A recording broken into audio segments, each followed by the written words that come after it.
So we got three small readings from Luke chapter 22 to begin with. Luke 22, I'm beginning at verse 31. And it's Jesus speaking to Peter, but he's calling him Simon. That's Simon Peter, his full name, if you like. And he begins like this. Simon, Simon, Satan has asked to sift you as wheat. But I have prayed for you, Simon, that your faith may not fail. And when you have turned back, strengthen your brothers. But he replied, Lord, I am ready to go with you to prison and to death. Jesus answered, I tell you, Peter, before the cock crows today, you will deny 3 times that you know me. And then on in the same chapter to verse 54. Then, seizing Jesus, they led him away and took him into the house of the high priest. Peter followed at a distance. But when they had kindled a fire in the middle of the courtyard and had sat down together, Peter sat down with them. A servant girl saw him seated there in the firelight. She looked closely at him and said, This man was with him. But he said, Woman, I don't know him. He denied it. A little later, someone else saw him and said, You also are one of them? Man, I am not, Peter replied. About an hour later, another asserted, Certainly this fellow was with him, for he is a Galilean. He spoke with a North Israel accent, like North Wales, for us, I suppose. For he is a Galilean. Peter replied, Man, I don't know what you're talking about. Just as he was speaking, the cock crowed. The Lord turned and looked straight at Peter. Then Peter remembered the word the Lord had spoken to him. Before the cock crows today, you will disown me 3 times. And he, Peter, went outside and wept bitterly. And then again, on to the end of the book of John, chapter 21, and reading verses 15 to 17. It's after the resurrection. It's on the shore of the Sea of Galilee. 15 to 17 of chapter 21. When they had finished eating, Jesus said to Simon Peter, Simon, son of John, do you truly love me more than these? Yes, Lord, he said, you know that I love you. Jesus said, feed my lambs. Again, Jesus said, Simon, son of John, do you truly love me? He answered, yes, Lord, you know that I love you. Jesus said, take care of my sheep. The 3rd time he said to him, Simon, son of John, do you love me? Peter was hurt because Jesus asked him the 3rd time, do you love me? He said, Lord, you know all things. You know that I love you. Jesus said, feed my sheep. And may God bless those readings and our meditation on it together. Now, Simon Peter is a lively character, isn't he, in the New Testament? I'm sure a lot of us sort of identify with him in many ways. I do because I got the same initials as him. SP, my initials are. Stephen Peter, but he's Simon Peter. But this Simon Peter, he's lively, brave, courageous, and even daring at times in what he does. He seems to be the first to attempt to do things, and the first to say things of importance, good things. He walks on water on one occasion for a while, and he says, the first one to say it, when Jesus says, who do people say that I am? And then he says, who do you say that I am, to the disciples? And Peter said, you are the Christ. And the Christ is the Greek word for Messiah, the Jewish Messiah. So he was saying, the first one to declare it, you, Jesus, are the Messiah. Blessed are you, Simon, Jesus said, for this wasn't revealed to you by man, but by my Father in heaven. So what a wonderful picture we've got of this man, Peter, Simon Peter, in the Gospels. But here, what we've been reading tonight, is a story of failure. It's a story of the collapse of his faith, of his denial of Christ, and of the shame and guilt that he then carried on him following that. I'm glad, that the Bible is an honest book. It doesn't paint a picture of everybody being wonderful all the time, victorious and so on. So it tells us if people have got flaws and failures and mess things up. Even David, a great man of God in the Old Testament, you got the story of him arranging adultery, and then the arranged murder of the lady's husband, and so on, and his deceit through it all. And yet he was a man of God. The Bible tells us that. But it's honestly describing his failures and faults. And here, Peter as well. And we ask the question, when we've been reading things like this and thinking about it, would he ever get over it? Would he ever be able to lead again? Would he ever be the man that Jesus said, "Blessed are you, Simon. My Father has revealed this to you"? Would that ever be possible again? So Jesus says to him here, "Simon, Simon," he said. He repeats his name. And have you noticed that when Jesus, or when the Lord God repeats a name, it's almost always a form of endearment or concern or of importance. For example, think of the two sisters, Mary and Martha. And Martha was complaining. Remember the story? She almost said to Jesus, "Mary, it's okay for her. She's sitting in the front room with you there, singing Calon Lan quietly, and I'm making all the Welsh cakes in the kitchen." And Jesus said, "Martha, Martha, Martha, Martha, you are worried and upset about many things." It's a term of endearment. He's drawing close to her. He's got something to say. And so he says here, "Simon, Simon." Do you remember when the Apostle Paul, when he was in his unconverted days, he was known as Saul, and he met the Lord on the road to Damascus, and the voice from heaven said to him, "Saul, Saul, why do you persecute me?" It's there again. "Martha, Martha, Saul, Saul, Simon, Simon." And then Jesus goes on to say this, "Satan has desired to have you." That's it in the Authorized Version. Satan wants to sift you as wheat. What a contrast. He just said a term of endearment to Simon, and then he brings in the person of Satan. What a contrast. Satan, Simon, Satan is after you. He wants you. He wants to destroy you and your faith and your ministry and your future in the church as a follower of me. And if I understand my Bible correct, that's what he wants to do to us as well.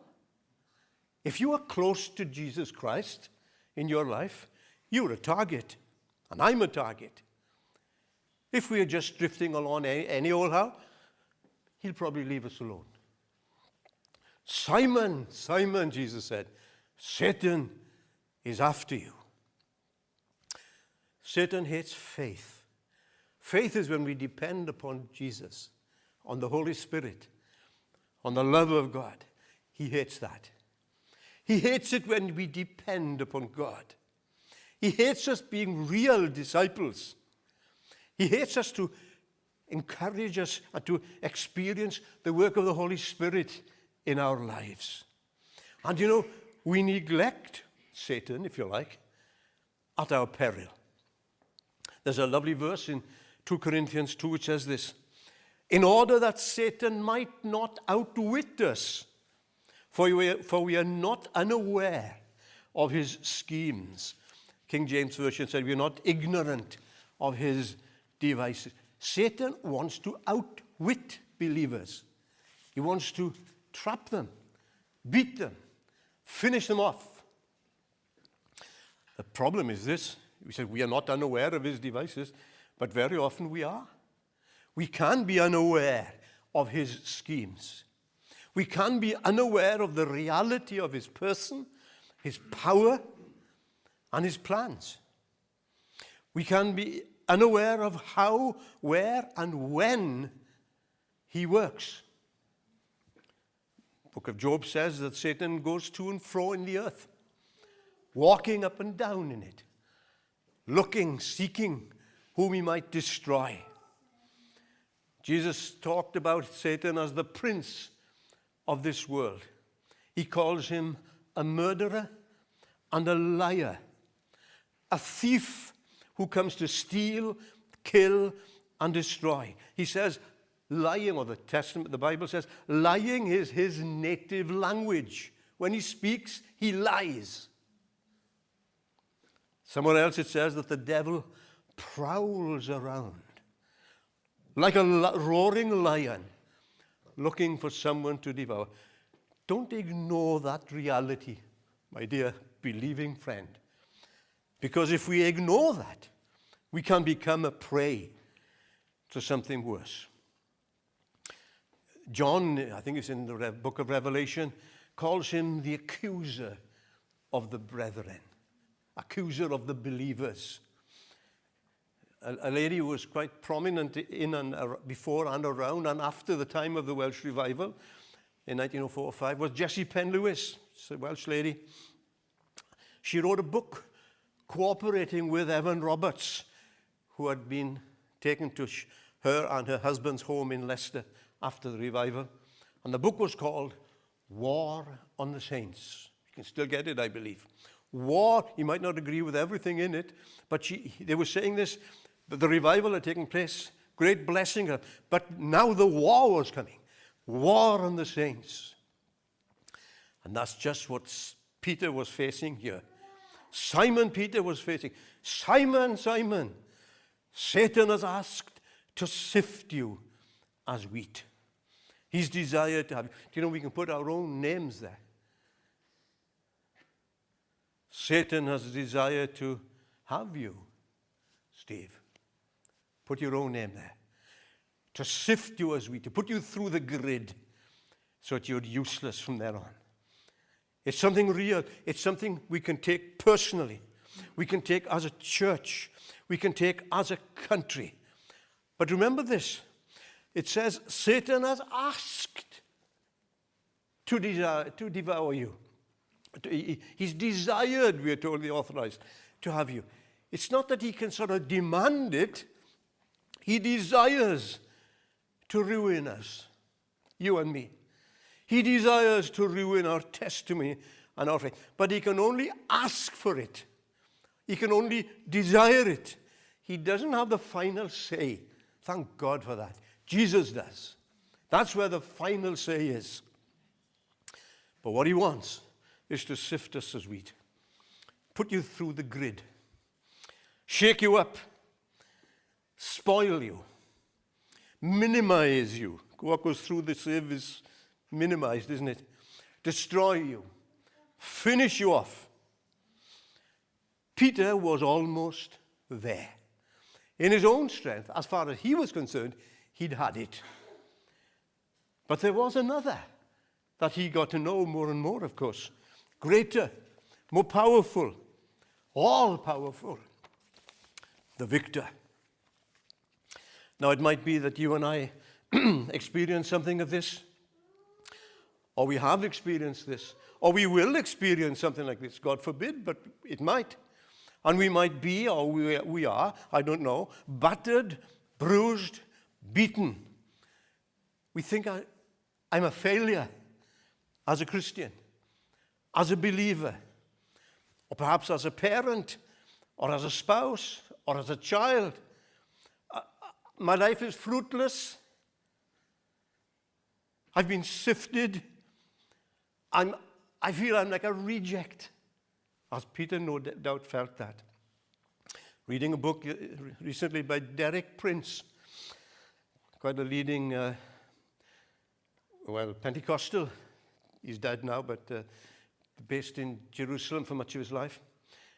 And he deals in 8 chapters in the book I was reading on rejection. what it's like to be rejected. And he said that he believes, he lived in America for quite a while as well, half the population of the USA, in his opinion, is suffering from rejection. It can be rejection from parents. It can be rejection from a partner. It can be a rejection from friends. Whatever it is, we can be and could know that. But let's remember that God hasn't finished with us as he hadn't finished with Peter either. Have you seen people wearing like a bracelet with these letters on it? GHNFWMY. Can anybody tell me what it is? You're not good at algebra, are you? Right. It means this. I think it's Americans mainly got it on their wrists. God has not finished with me yet. And isn't that encouraging? God hasn't finished with me yet. Do you know why? He's praying for us. He's interceding for us. We are told in another verse, he ever lives. What for? To intercede. That's his purpose now. He's ever living, always alive, to pray for you, to intercede for us. And so he says, Satan has desired you. And you know, this verse is quite interesting. It says this to begin with. Satan, let me just get the verse right again. I'm looking at the wrong page, I think. Yeah, I am. Doesn't matter. Satan has desired to sift you as wheat. Now, the you there is plural. In English, you can't tell the difference between a singular and plural. In Welsh, it is plural. Chi, no? But I have prayed for you, Simon Peter. Singular. There's two yous there. Chi, ti, and so on. Jesus has prayed for us individually. He's still praying for you. He's always praying for us. Why? To receive all of that for which Christ died. He knows why he died. He knows what was accomplished at Calvary. And he knows that so many of us are not experiencing all that we can experience and should experience. We're not receiving the fullness of Christ, perhaps, the fullness of the Spirit, the blessing that God can give to us and use through us. He's praying for that for us, to come to us, to anoint us, to fill us, spirit, soul, body. He's praying that our faith will not fail. You say, oh, I'm so shaking. I'm not strong in so many ways. Of course you're not. Neither am I. He knows that, and he's praying for you. Sin works to that end, doesn't it? Satan and evil forces conspire towards that end. And our faith perhaps shakes, totters, almost goes. And then we remember these words. Simon, I have prayed for you, that your faith may not fail. The Anglican Bishop J.C. Ryle, I like reading his work. He said the word fail here is from the English word eclipse. He's praying, the sun being eclipsed, that your faith will not be eclipsed. That's the meaning of the Greek word. An eclipse can be either partial or sometimes total. And Jesus is praying that our faith will not be either partially or totally eclipsed. He's praying against a total eclipse in your life. He's praying against darkness coming in where there should be the light of the sun. He's praying against a lack of faith. And how glad Peter was in remembering that later. Philippians 1:6 says this, being confident of this, that he who began a good work in you, what's he going to do? Will carry it on to completion until the day of Christ Jesus. Let me remind you again. Let me remind myself. He'll pray for us. He is praying for us, so that you remain believing, so that you will walk in faith and victory. He's praying until all our enemies are fully and finally defeated. He's praying until our weakness and weaknesses become strength. He's praying that no failure will be final. He's praying until the redemption of the body takes place one day. He's praying until the mortal puts on immortality. He's praying for that. We're mortal, aren't we? But he's praying that when the day comes, we will put on immortality. He's praying until the day of Christ Jesus, until the work in you is completed. Job done. He's praying for that. We say sometimes, don't we? We sing it. To God be the glory. Great things he has done. And I can imagine the Lord himself saying, great job done.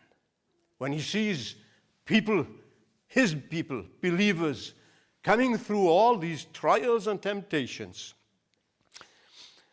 There was a well-known English poet by the name of Robert Robinson.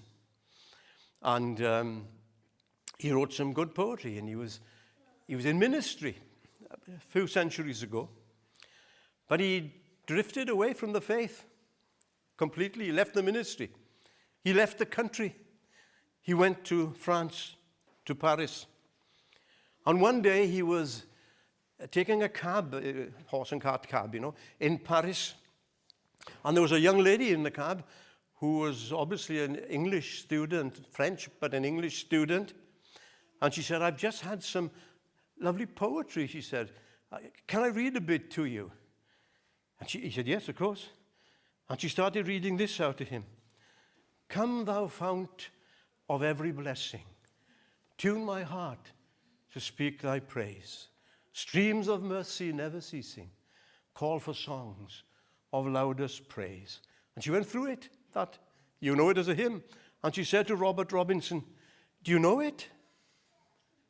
Know it, he said. I wrote it in the days when his faith was strong. But from that moment, in that cab, with that lady, she was no doubt a Christian, testifying to him, Robert Robinson came back. His faith didn't fail. In that hymn he had said, prone to wander, Lord, I feel it. Prone to leave the God I love. It had happened. But what had happened? Jesus had been praying for Robert Robinson, and he came back. Maybe your faith has been shaken. Maybe your faith is extremely weak. Maybe Satan has tried to sift you. Ephesians 6 tells about an evil day coming. When the day of evil comes, it says, stand firm. Like Peter, perhaps you and I might feel we are failures, finished, rejects. Not so, says Jesus. You're going to come through this. I'm praying for you. You're going to emerge victorious. You're going to emerge in faith. And we know that his prayers will be answered.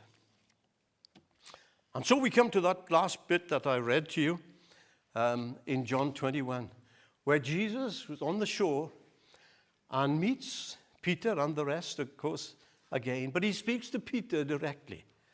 3 times he asks him, do you truly love me, Peter? Do you really love me? The interesting thing is, Jesus was by a fire, we are told, of burning coals. Did that trigger a memory in Simon Peter's mind? Remember when he denied Jesus 3 times? They were sitting around the fire in the courtyard of the high priest. And here he is now, the coals are there. And he's been asked again now. He denied him 3 times before that worldly fire. And now the fire of Jesus is here, the cooking things. Do you love me, Peter? 3 times. And he says, yes, Lord. Yes, Lord. Then he says, Lord, you know all things. You know that I love you. What's happening? Jesus is reinstating this failure of a man to the work of the ministry. Feed my lambs, feed my sheep, feed my lambs.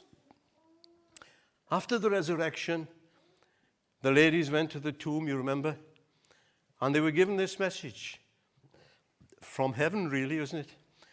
Tell the disciples, well, surely that includes them all, doesn't it? But it didn't stop there. It said, tell the disciples and Peter. Tell the disciples and Peter. I want Peter to know that I've got this great victory over death. And Peter is restored to ministry. His ministry was especially to the Jews. And that's what, of course, Jesus said, feed my sheep, thinking perhaps particularly of the Jewish flock at that particular time. He became the leader of the infant church, the early church. He became the greatest Pentecostal preacher this world has ever seen on the day of Pentecost. He became a martyr for Jesus. He sealed his life by giving his life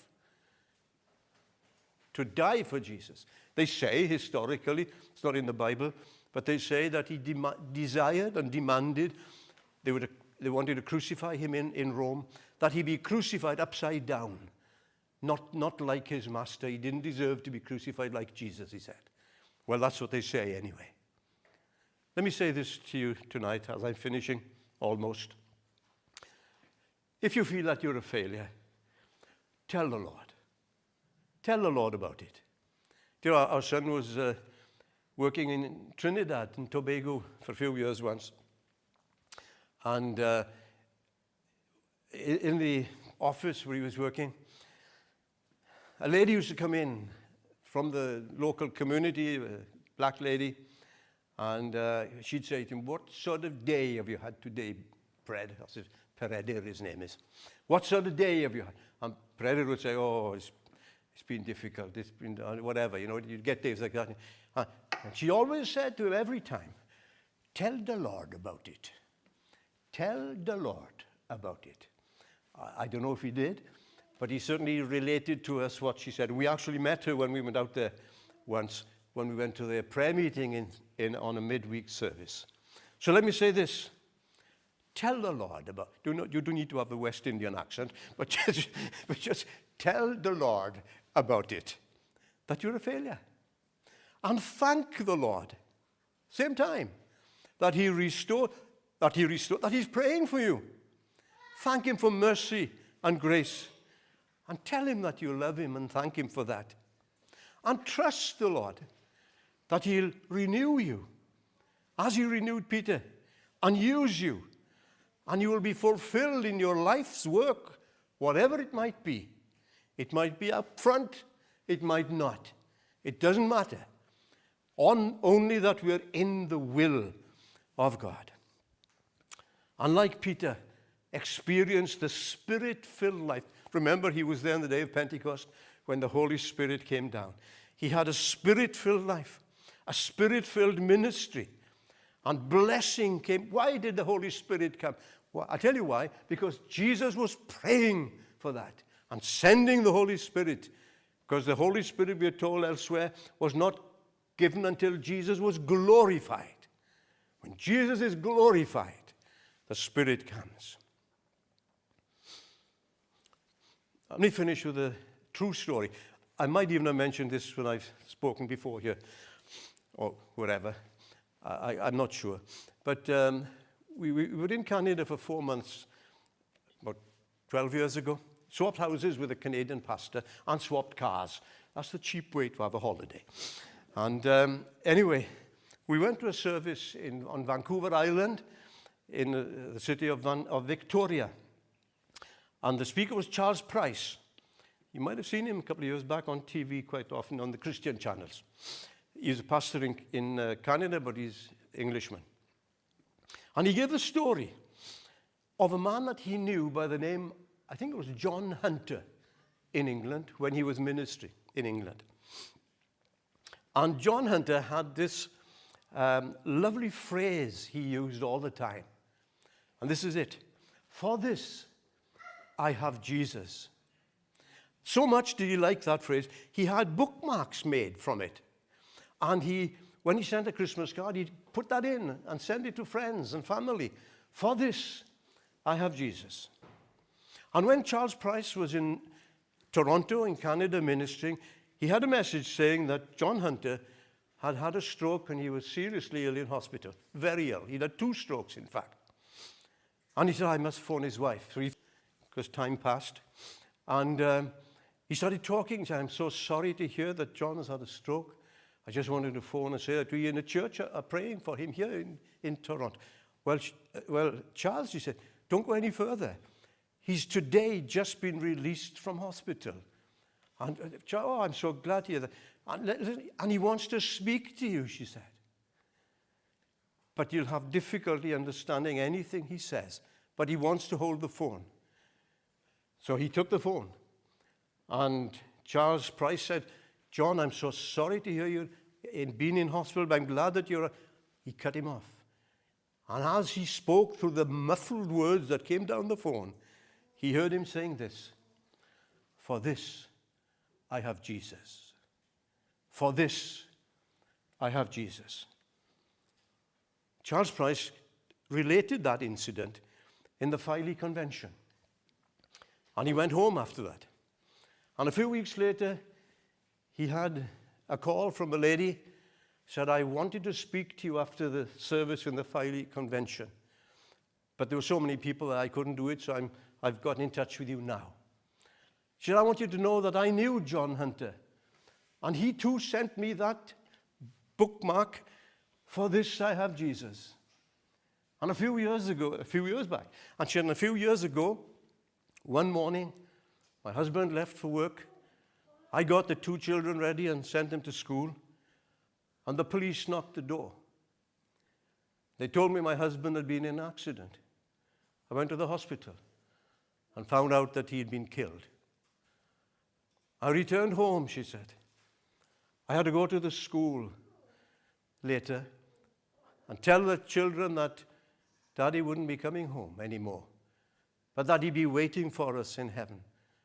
But she said, I stood over the table, leaning on it, with the tears dropping onto the table. And then I noticed there on the table the bookmark that John Hunter had sent me. For this, I have Jesus. And Charles, she said, it's been difficult. It's been hard. But I want you to know that that statement, for me and my children and our lives, has been absolutely true. For this, we have Jesus. No wonder it made an impression on Charles Price that he used it as an illustration. And that's why I'm using it now as well. But I want you to say this. What is your this? For this, I have Jesus. I don't know what it might be, and you don't know what it might be for me. But can you say, whatever it is, whatever it might be, for this, I have Jesus.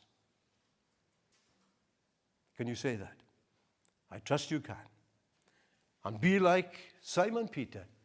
He had Jesus for the rest of his life, for all of his ministry, and what a blessing he was and still is to those of us who follow Jesus as he did. May God bless you. Thanks for listening.